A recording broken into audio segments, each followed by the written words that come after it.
kita sekarang berkunjung ke DPD Nasdem, tentu karena untuk menjadi bupati atau wakil bupati kan memerlukan komunikasi dengan beberapa partai lain. Untuk tetap, insya Allah dalam waktu dekat saya juga akan bersilaturahmi dengan beberapa partai. Kita tunggu biar nanti kan Pak berarti tidak ada jawabannya tingkat keseriusan ada untuk terus gitu sampai ceritanya gimana? Ceritanya gimana? Motivasi. Tiba-tiba Pak. Ya, sebenarnya nggak tiba-tiba kan teman-teman sendiri di ujungnya. Teman-teman kan tahu saya kemarin juga ikut perhelatan DPD RI, kemudian juga selama ini juga interaksi dengan Kuningan kan tidak pernah berhenti dalam berbagai ruang ya, baik secara profesional maupun secara pribadi gitu. Jadi semangat nanjirkeun lembur Kuningan ini jangan pernah berhenti. Nah, salah satu bentuk konkretnya adalah memasuki panggung-panggung konversasi seperti ini supaya kita terus sustain, terus memelihara spirit, terus memelihara semangat. Jadi kalau disebut tiba-tiba enggak juga. Ini masalah timing aja, masalah waktu saja.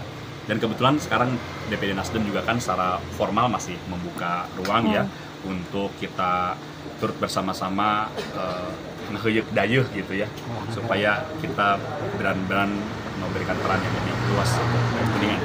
Kalau boleh tahu kenapa kedua didikannya? Kita lihat, itu kan keputusannya dari partai.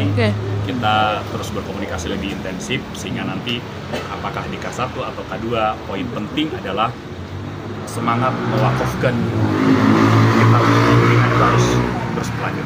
Modal suara dari DPD kemarin berapa Pak? Saya tuh kemarin hampir DPD secara Jawa Barat 900 ribuan. 900 ribu, Kalau Kuningannya sekitar 46 ribu, peringkat ketiga. Ada sudah ngambil formulir di partai mana lagi? Baru sekarang, baru Nasdem. Saat ini. Baru Nasdem. Curiga ada.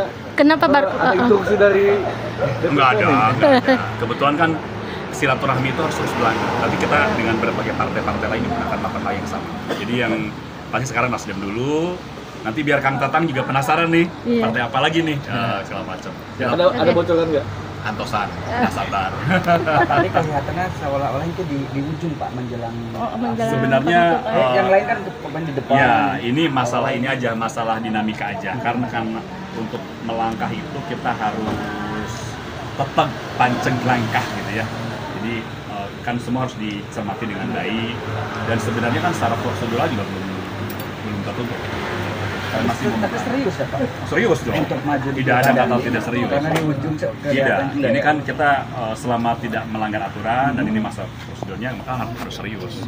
Kalau untuk udah siap segalanya, udah siap segala. Untuk Kuningan itu harus serius kan. Sepertinya ada sudah membentuk tim karena rombongan ini kan keluarga besar, silaturahmi, dan kemarin juga kebetulan ini kan representasi yang lengkap Kang. Ada keluarga dari keluarga besar saya dari Cilebak, dari Ganda Soli ya, itu kan kemudian akar saya dari Pasapen juga, kemudian sahabat-sahabat di penggerak UMKM kan, lalu ada milenial, ada guru juga, penggerak-penggerak guru dan juga kesepuhan-kesepuhan.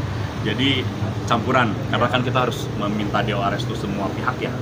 Kabarnya sudah komunikasi dengan salah satu kandidat bupati? Belum. Kita terus berproses, kita terus menjalani silaturahmi seluas-luasnya dan mudah-mudahan nanti formulasinya mendapatkan yang terbaik ya. Dan tentu juga kita mohon doa restu nih dari teman-teman media supaya kita dimudahkan jalannya untuk memberikan yang terbaik untuk Kuningan. Pak ingin semangatnya itu nanjirkeun lembur Kuningan. Kita bangun Sili Asa, Sili Asi, Sili Asu. Pak prediksi 3 calon atau 4 pasangan? Kita lihat lah, ini kan lagi diformulasikan oleh parpol. Ranah parpol itu. Ranah parpol. Siap. Baik, berarti nanjirkeun lembur Kuningan. Lembur Kuningan, Pak. Nah, Sili Asa, Sili Asi, Sili Asu. Oke, Pak. Saya ini juga teringat ada gium Bapak yang paling terkenal. Apa tuh? No one left behind. Oh iya, itu konsep SDGs. Jadi memang itu kan gagasan besarnya adalah tujuan pembangunan berkelanjutan. Tentu no one left behind itu adalah bagian yang terpenting bahwa kalau membangun jangan sampai ada pihak-pihak yang tertinggal. Apalagi kalau kita sudah bicara tentang agenda-agenda kemiskinan, ya, kemudian pengentasan kemiskinan, pendidikan untuk semua, stunting, gizi buruk anak, pengembangan UMKM, penguatan konservasi alam lingkungan dan lain-lain. Jadi pastikan bahwa dalam agenda-agenda pembangunan ini kita tidak melupakan masyarakat sebagai bagian penting dari tujuan pembangunan. Karena kita kan membangun itu untuk masyarakat, untuk kesejahteraan masyarakat. Nah, kalau misalnya masyarakatnya ditinggalkan hanya semata-mata kebijakan yang tidak berpihak, tentu juga jadi repot. Oleh karena itu, pendekatan SDGs ya, pendekatan tujuan pembangunan berkelanjutan, pastikan bahwa ketika membuat formulasi kebijakan ini memang kebijakannya berpihak pada masyarakat. Tentu ini dengan indikator yang jelas ya, dengan tujuan yang jelas, kemudian targetnya juga terukur, sehingga kemudian setiap keputusan yang diambil juga bisa menghasilkan rumusan yang tepat kan. Oke, Pak, ya saya tergambar visi Bapak ya mendekati dengan pendekatan Sustainable Development Goals, Pak ya. Tentu harus membumi, harus mengakar. Ya. Oke Pak, untuk misinya nih supaya inklusif seperti yang tadi Bapak paparkan, ya melihat gambaran Kuningan nih sangat heterogen, Pak ya. Tidak, ya banyak keragaman kultur, karakter dan sebagainya. Mungkin di pemerintahan desa pun karakternya beda-beda. Bagaimana Bapak mengorkestrasinya, baik itu organisasi perangkat daerah, itu baik pemerintahan desa dan sebagainya, agar ia membangun yang inklusif tadi Bapak. Karena kemarin aja pakar-pakar dari ICMI meneliti dari satu periode kemarin nih, growth pertumbuhan pembangunan kan hanya dinikmati oleh ASN. Berarti belum merata nih Pak.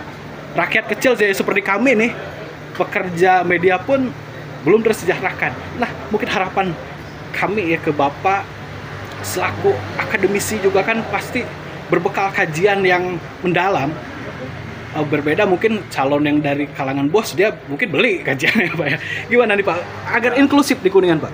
Ya, yang pasti saya yakin semua kandidat ya, baik bupati, wakil bupati dan semua pihak pasti ingin memberikan yang terbaik untuk Kuningan. Apalagi semua juga punya keinginan yang mulia untuk memberikan yang terbaik dengan perannya masing-masing. Dan Kuningan ini tentu kita harus memiliki semangat unggul, semangat berdaya, semangat kolaborasi. Makanya tadi saya bilang kita harus memiliki semangat bersama untuk nanjirkeun lembur Kuningan dengan sebaik-baiknya. Kalau dengan penguatan sili asa, sili asi, sili asuhnya betul-betul diresapi, semua bergerak bersama, ASN-nya, UMKM-nya, aparatnya dan lain-lain semua, kemudian ini menjadi sangat menarik. Itu yang pertama. Jadi semangat membangun Kuningan unggul ini menjadi penting. Dan yang kedua, saya memberikan penekanan juga betapa pentingnya kita memperkuat potensi desa dan kearifan lokal ya. Karena ini kekuatan kita di sana dengan 376 desa dan kelurahan dengan potensi yang beragam, alam, lingkungan, budaya, pariwisata dan lain-lain.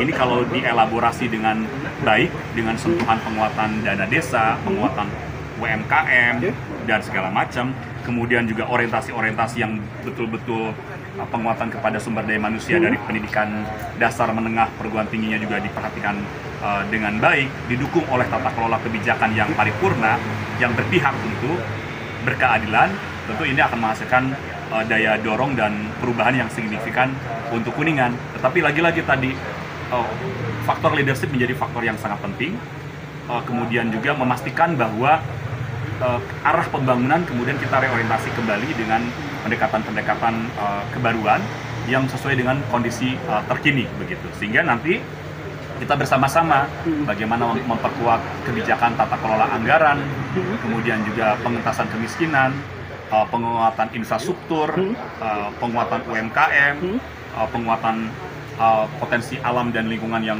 luar biasa dan lain-lain. Ini menjadi PR kita bersama dan saya yakin dengan dukungan semua pihak kita bisa. Pak, tadi bicara environment alam Pak ya, membaca karya masyhur Bapak, komunikasi lingkungan. Ya. Apa Pak untuk diimplementasikan di Kuningan yang kabupaten konservasi nih Pak? Yang pasti, yang paling utama kita harus membuat carrying capacity istilahnya, atau penguatan kapasitas sumber daya manusia. Maka menurut saya itu pendidikan menjadi faktor kunci.